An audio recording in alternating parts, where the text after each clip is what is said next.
여러분 안녕하세요. 찾아가는 새벽기도 시카고 예수사랑교회 조선영 목사입니다. 오늘도 변함없는 주님의 은혜와 평강이 저와 여러분의 삶의 종일 풍성하기를 기도합니다. 오늘 말씀은 고린도후서 5장 14절에서 17절까지 말씀입니다. 제가 읽어드리지요. 그리스도의 사랑이 우리를 휘어잡습니다. 우리가 확신하기로는 한 사람이 모든 사람을 위하여 죽으셨으니 모든 사람이 죽은 셈입니다. 그런데 그리스도께서 모든 사람을 위하여 죽으신 것은 이제부터는 살아있는 사람들이 자기 자신들을 위하여 살아가도록 하려는 것이 아니라 자기들을 위하여 죽으셨다가 살아나신 그분을 위하여 살아가도록 하려는 것입니다. 그러므로 이제부터 우리는 아무도 육신의 잣대로 알려고 하지 않습니다. 전에는 우리가 육신의 잣대로 그리스도를 알았지만 이제는 그렇지 않습니다. 누구든지 그리스도 안에 있으면 그는 새로운 피조물입니다. 옛것은 지나갔습니다. 보십시오. 새 것이 되었습니다.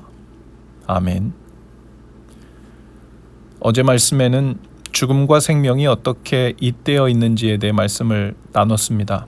그리스도 안에서 죽는다는 것, 예수님 때문에 날마다 내 삶이 죽음에 넘겨진다는 것은 곧 그리스도 안에서 사는 참 생명의 삶으로 이어진다는 것이라고 말씀드렸죠.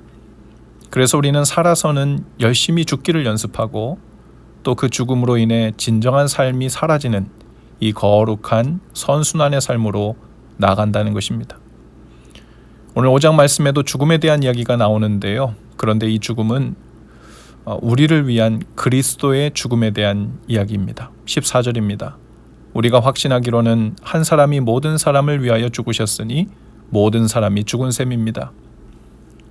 우리는 예수님께서 나를 위해 십자가에서 죽으셨고 그 죽음으로 인해 우리의 모든 죄가 사해졌으며 그 사실을 믿고 예수님을 영접한 사람들은 하나님의 자녀가 되는 권세를 얻었고 영생을 선물로 받게 되었다는 놀라운 복음을 들었습니다. 그런데 엄밀히 말하면 복음은 거기서 끝나지 않습니다. 다른 복음을 이야기한다는 것이 아니라 그 짧은 문장 안에 녹아있는 내용 중에 우리가 쉽게 간과해버리는 중요한 부분이 있다는 것입니다. 바로 예수님께서 우리를 위해 대신 죽으신 이유에 대한 것이죠. 예수님이 우리를 위해 죽으신 이유는 누가 뭐래도 우리 죄를 사하시는 것 아니겠습니까? 맞습니다. 그러나 그것만이 아니죠. 많은 그리스도인들이 예수님의 죽음의 목적은 바로 나의 죄를 사하시고 영원한 생명을 주시기 위함으로만 요약해버립니다. 그러나 오늘 5절 15절 말씀을 보시기 바랍니다.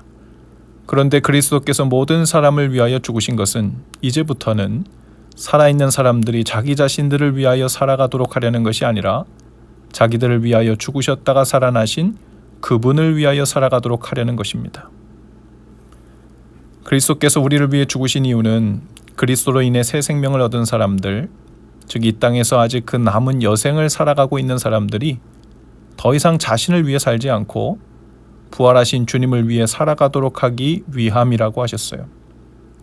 이것이 앞에 얘기한 복음과 다른 말씀일까요? 그렇지 않습니다. 같은 말이죠.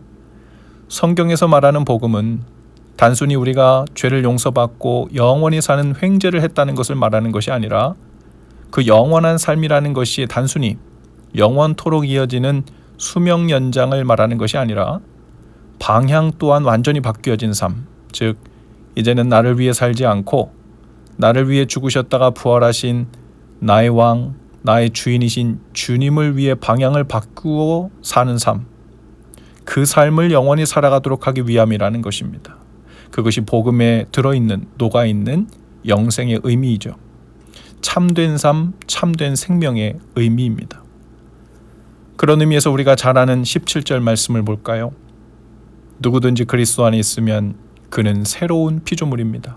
옛것은 지나갔습니다. 보십시오. 새 것이 되었습니다. 그리스도 안에 있으면 즉 그리스도의 죽음으로 인해 생명을 얻은 사람들은 새로운 피조물이 되었다는 것입니다. 바로 삶의 방향이 달라진 피조물이죠. 그리스도를 위해 삶으로 삶의 방향을 바꾼 바로 그 피조물입니다. 보라, 새 것이 되었습니다. 라고 했어요. 그리스도인의 새로운 삶은 바로 여기에서 발견되는 것이죠. 그리스도를 믿고 난 후 이제부터는 그리스도를 위해 사는 삶을 통해 새로운 피조물의 증거가 삶에서 드러나느냐 하는 것입니다. 그리스도께서 우리를 대신하여 십자가에서 죽으셨다는 것은 그저 주님이 죽으셨다라는 사실에서 마침표가 찍혀지는 것이 아닙니다. 죽음에서 건져내 다시 그 생명을 연장시켜 주시거나 영원이라는 긴 시간을 선물로 추가해 주시기 위함이 아니라는 거예요. 그 죽음은 곧 우리를 새로운 삶을 사는 새로운 피조물로 다시 살게 하시려는 분명한 목적이 있다는 것이죠.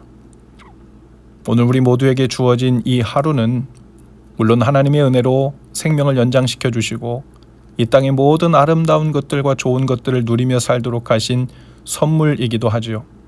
그러나 동시에 우리는 예수님의 죽음을 발로 딛고 서서 그 죽음을 통해 새로운 삶으로 부름받은 사람들입니다. 바로 그리스도를 위해 사는 삶이죠.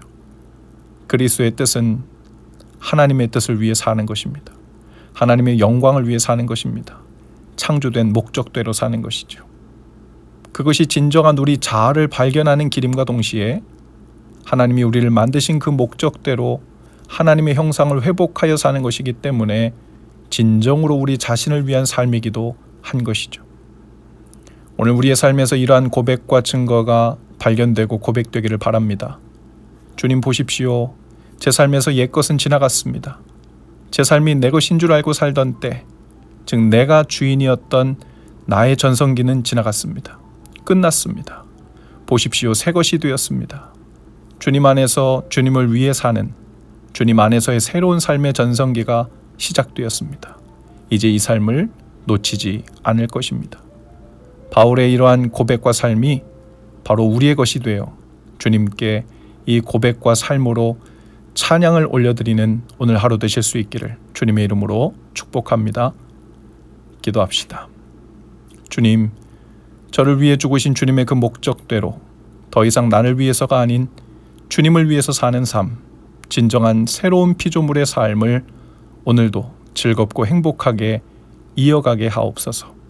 예수님 이름으로 기도합니다. 아멘. 여러분 오늘도 예수 사랑으로 화이팅입니다. 내일 아침에 다시 찾아뵙지요.